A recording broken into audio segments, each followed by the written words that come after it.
раҳбарони тоҷикистону покистон вазъияти ҳозира дар афғонистонро баррасӣ карданд. хадамоти матбуоти президенти тоҷикистон гуфт суҳбат 2 октябр телефонӣ ва бо дархости исломобод анҷом шуд.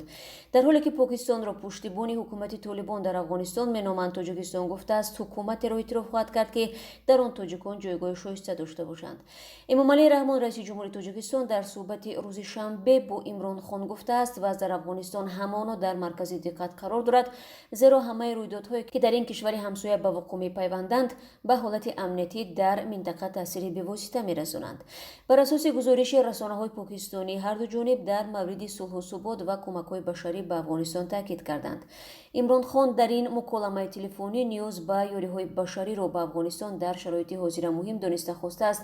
барои пешгирӣ аз суқути иқтисоди ин кишвар бояд доду гирифт ба афғонистон бештар шавад. ин дар ҳолест ки иртиботи душанбе бо ҳукумати таҳти толибон дар афғонистон пуртанӣ шудааст. эмомалии раҳмон, раиси ҷумҳури тоҷикистон, хоҳони эҷоди ҳукумати фарогир дар афғонистон мебошад. толибон аз он мехоҳанд дар умури дохилиашон мудохила накунад.